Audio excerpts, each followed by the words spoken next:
Musta na kayo dyan mga tol, mga solid ka-DDS. Ito, naglalakad-lakad yan sa palibot ng kampo. Malawak yung kampo namin dyan. Papababa ng kinain.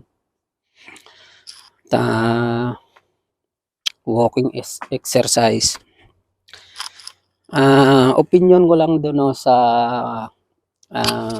pahayag ni Ben Tulpo, ni Bitag, doon sa programa niya. Yung Tamba Los versus sa Topak Boys ni PRRD. Sino yung mga Topak Boys na yung mga tinutukoy niya? Kumbaga, yung mga tama naman yung pahayag niya, yung mga pahayag niyang palitan ng ng siraan, palitan ng hindi magandang opinion dahil lang sa siyempre hindi nakaka-focus sa trabaho imbis na magtrabaho. Tama naman yun. Pero yung iba, hindi rin ako sang-ayon dahil nga tulad niyan, yung sabi niya, yung mga ibang politiko na dyan sa Kongreso tsaka sa administrasyon na naglilipatan ng pwesto kung sino ang malakas at uso yung balimbing, mga kumbaga traidor. Sa akin lang tinatamaan din doon yung mga kapatid mo. Si Idol Rapi Tulpo at si Erwin Tulpo dahil saan ba kayo dati? Di ba Duterte kayo? At itong si Erwin Tulpo, todo puri ito nung nakaupo si Tatay Digong. Kayo, binigyan pa nga ng pwesto ng administrasyon ni PRRD yung mga kapatid mo, di ba? Si Montulpo, si kuya mo at si ate mo. Sino ba yun? Wanda. Ano nangyari? Di ba nagkaroon ng hocus-pocus doon sa hinawakan niyang pwesto. Tapos hanggang sa pinalitan sa pwesto niya, ate mo, tsaka si Montulpo, si kuya mo, hanggang sa nung mapalitan sila, si Kuya Mon mo tinira si Tatay Digong, pati Sara Duterte. Kayong tatlo, hindi kayo bumalimbing. Ikaw, si Erwin Tulpo, tsaka si Idol Rapi. Ngayong yung malapit ng eleksyon, natatakbo pala ito si Rapi Tulpo. Pinasaringan din si Tatay Digong na so failed ang war on drugs, yung hindi successful.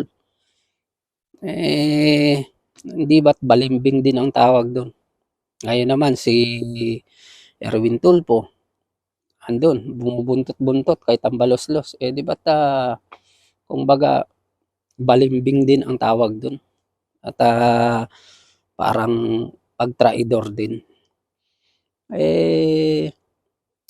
May pangit yung minsan baka masyado tayong nagmamalinis sa sarili natin.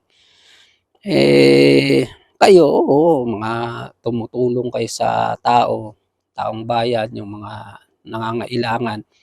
Pero sana wag magbago yun. Katulad ni Erwin Tulpo. Maganda yung mga simulain. Sana umiwas siya dyan kahit ang balos-los dahil masisira ang karir niya dyan. Masisira siya dyan pagka hindi siya umiwalay dyan.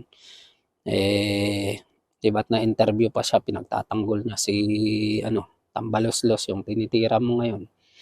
Hindi ba't mga balimbing din ang tawag diyan. Kaya sana, ah, 'wag masyadong, magmalinis. Alam naman ng mga taong bayan na may mga kontrobersiya din kayong pinagdaanan.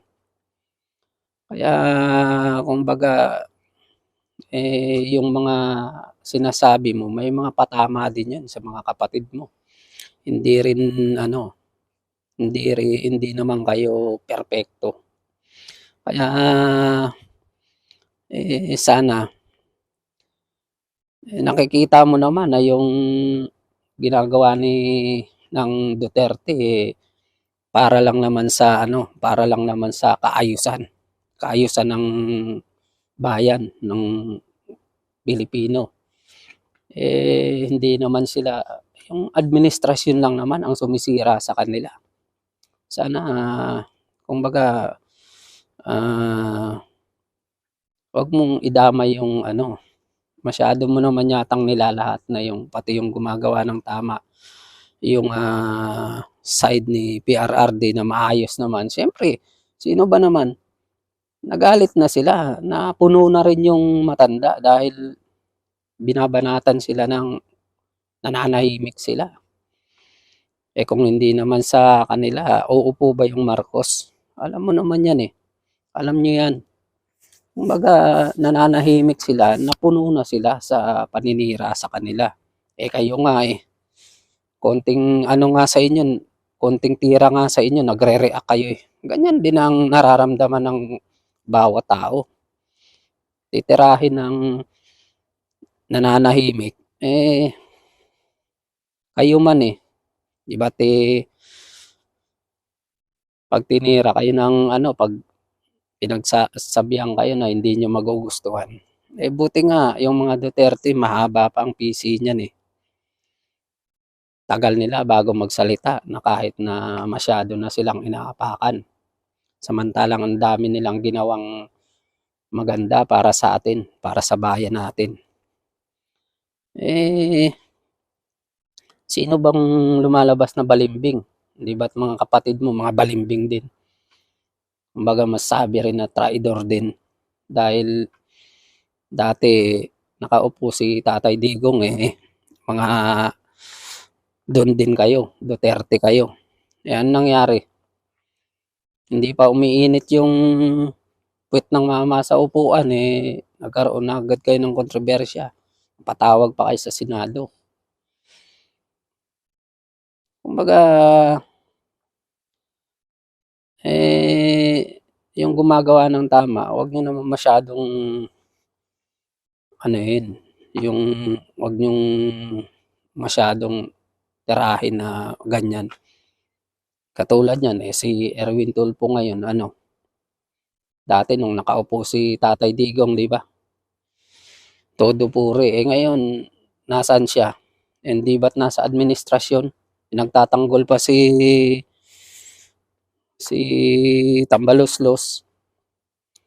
Imbis na sana mag-neutral na lang siya dahil, malaki naman na itulong din sa inyo ng mga Duterte nung nakaupo. Parang pinapakita niya yung bias na pagkampi niya roon sa kabila. Tsaka yung kinakampihan niya hindi naman tama. Talagang,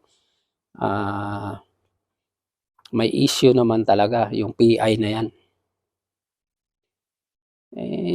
'Wag tayong masyadong magmalinis dahil lahat tayo may putik sa mukha. Huwag nating, sabihin na masabi lang ng taong bayan sa atin tumutulong tayo pero 'wag naman gano'n. Ano ba yung topak boys na sinasabi mo? Bakit? Kayo ba wala kayong topak? May mga topak din naman kayo. Lahat naman tayo may topak sa ulo Lahat tayo 'pag nagalit tayo tinutopak tayo sa ulo.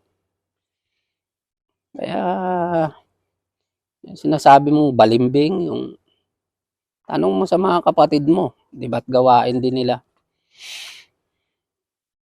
Kaya Huwag masyadong ano, yung mga nagmamalinis. Yun lang mga tol, mga solid kadidis.